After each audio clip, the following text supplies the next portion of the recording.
আসসালামু আলাইকুম। হ্যালো বিয়ার্স, আজকে আমি আপনাদের সামনে নিয়ে চলে এসেছি এক মজাদার ডাটা টক ঝাল চচ্চড়ি। এই চচ্চড়িটা খেতে যেই রকম সুস্বাদু, দেখতেও ওই রকম সুন্দর। এই চচ্চড়ি রান্না করার জন্য আমি কিছু ডাটা নিয়ে নিয়েছি। ডাটাগুলোকে আমি ছিলে এভাবে টুকরো করে নিয়েছি। তারপর ডাটাগুলোকে আমি বটির সাহায্যে এরকমভাবে পলে নিয়েছি। এরকমভাবেই পলে নিতে হবে, যেন বেশি মোটাও হয় না আবার বেশি চিকনও হয় না, মাঝারি সাইজের করে পলে নিতে হবে। ডাটা চচ্চড়ির জন্য আমার কিছু কাঁঠালের বিচি প্রয়োজন। এর জন্য কিছু কাঁঠালের বিচি নিয়েছি। কাঁঠালের বিচিগুলোকে আমার শাশুড়ি মা বটির সাহায্যে পলে নিচ্ছে। ঠিক যেভাবে করে আমি কাঁঠালের বিচিগুলো পলে নিচ্ছি, সেইভাবে আমি ডাটাগুলোকে পলে নিয়েছিলাম। দেখতে ঠিক এরকমটা হয়েছে। কাঁঠালের বিচি এবং ডাটা দুটোটাকেই আমি এখন হাতের সাহায্যে ভালোভাবে মিক্স করে নেব, যাতে দুটো একসাথে হয়ে যায়। ডাটা চচ্চড়ির জন্য সবচেয়ে কমন হচ্ছে যে জিনিসটা, সেটা হচ্ছে করমচা। এই করমচাটা না দিলে চচ্চড়ির কোনো মজাই আসে না। মূলত এই চচ্চড়িটাকে সুস্বাদু করে তুলেছিল এই করমচাটা। ডাটা চচ্চড়ির জন্য আমি এখানে কিছু পেঁয়াজ কুচি নিয়েছি, কিছু কাঁচামরিচ আমি ফালি করে নিয়েছি, করমচাগুলোকে আমি ফালি করে নিয়েছি। অবশ্যই করমচার বিচিগুলো ফেলে দিতে হবে। তারপর একটা কড়াইয়ে আমি ডাটাগুলো নিয়ে নিয়েছি চচ্চড়ির জন্য। এর মধ্যে আমি 1 চামচ পরিমাণ হলুদের গুঁড়ো দিয়ে দিচ্ছি, 1 চামচ পরিমাণ মরিচের গুঁড়ো দিয়েছি, পরিমাণ মতন লবণ দিয়ে দিয়েছি।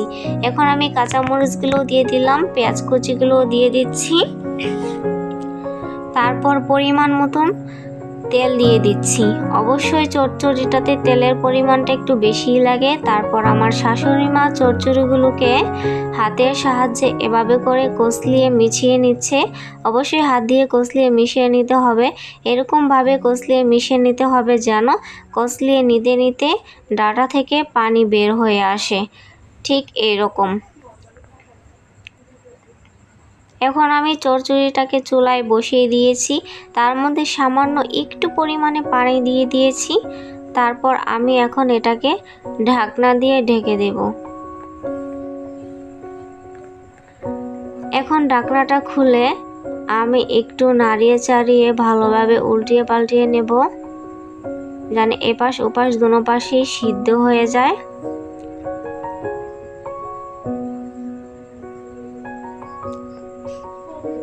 তারপর আমি আবারও ঢাকনা দিয়ে ঢেকে রেখেছি। অল্প কিছুক্ষণ পর আবার ঢাকনাটা খুলে নিয়েছি।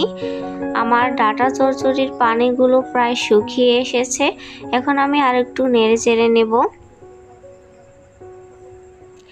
তারপর আমি এই করমচাগুলো দিয়ে দেব। অবশ্যই ডাটা চচ্চড়ি যখন হয়ে আসবে তখনই করমচাগুলো দিয়ে দিতে হবে।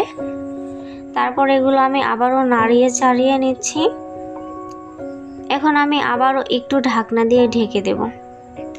ঢাকনাটা খুলেই দেখলাম আমার রান্নাটা প্রায় শেষ। যখন দেখবেন চচ্চড়ির রান্না করার শেষে এরকম তেল বেরিয়ে আসে, তখন অবশ্যই রান্নাটা বুঝবেন হয়ে গেছে। তারপর খুরচুনের সাহায্যে এভাবে একটু ভালোভাবে মিশিয়ে নেবেন। দেখছেন কত সুন্দর তেল বেরিয়েছে এবং কেমন পোড়া পোড়া হয়ে গেছে। আমার চচ্চড়ি রান্না শেষ। এখন আমি এটাকে পরিবেশন করে ফেললাম। আমার এই ডাটা চচ্চড়িটা আপনাদের কাছে কেমন লেগেছে অবশ্যই আমাকে জানাবেন। আর সবাই একবার হলো বাসায় ট্রাই করে দেখবেন, খেতে খুবই মজা লাগে। এই টক ঝাল চচ্চড়িটা গরম ভাতের সাথে খেলে বুঝবেন কতটা মজা। আমার ভিডিওটা দেখে সবার কাছে যদি ভালো লাগে তাহলে অবশ্যই আমার চ্যানেলটা সাবস্ক্রাইব করে দিবেন। সবাই ভালো থাকবেন, সুস্থ থাকবেন। আসসালামু আলাইকুম।